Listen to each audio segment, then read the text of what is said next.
The Congress are rolling out its calling card for the general elections. Firmly rooted in its idea of inclusive growth, the party's manifesto was released at its New Delhi headquarters in presence of Congress Chief Sonia Gandhi, Party number 2 Rahul Gandhi and Prime Minister Manmohan Singh.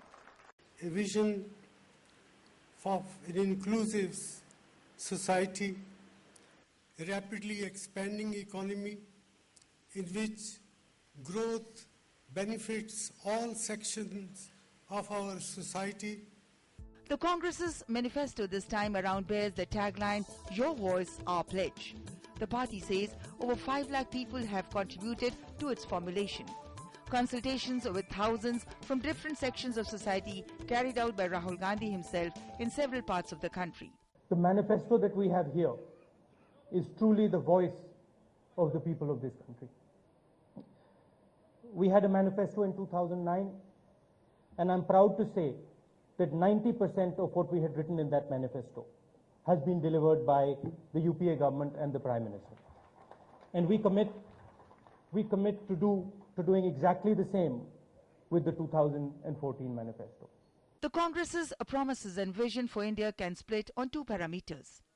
Its economic pledges include the passage of all pending anti-corruption bills from grievance redressal to judicial accountability, return to 8% GDP growth rate in 3 years, creation of 10 crore jobs in 10 years, commitment to 10% growth in manufacturing and making sectors' contribution to GDP 25% by 2022, spending $1 trillion for upgrading India's power, transport and other development infrastructure in next 10 years, reducing fiscal deficit to 3% of GDP by financial year 2017-18, introduction of United Goods and Services Tax in the first 100 days of 16th Lok Sabha and direct tax code in the first year, and choosing subsidies more carefully so that they go to only the most deserving. On the social front, the Congress's manifesto promises right to health, which will see spending on healthcare rise to 3% of GDP. It pledges the right to pension, social security and dignity and humane working conditions for all labor classes and retirees. The party says it will work for the right to homestead for all poor and title deeds to those living on lands for over 20 years.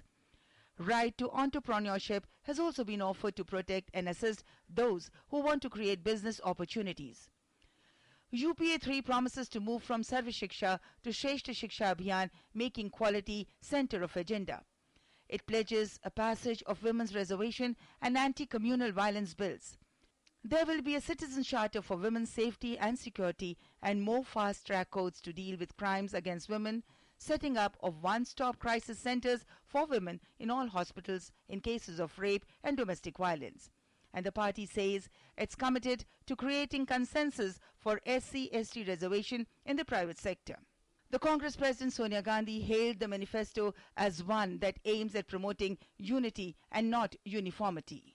इस चुनाव में हम एक रूपता नहीं, एकता के लिए संघर्ष करेंगे। इस चुनाव में हम उस सामाजिक विचार के लिए संघर्ष करेंगे जो लोगों को आपस में लड़ाता नहीं बल्कि भावना के एक तार में जोड़कर रखता है. The party has attempted to provide a composite compendium of attractions ranging from bank accounts for all within 5 years to modernization of the nation's defense. The party has claimed it has fulfilled 90% of its previous promises, but those like women's reservation, GST, DTC, high-speed broadband connections for all villages have figured in the 2009 manifesto as well.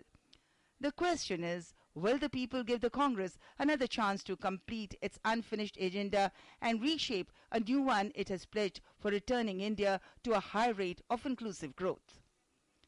With Bureau Inputs, Sudhakar Das and Ajay Vikram Singh's report for DD News.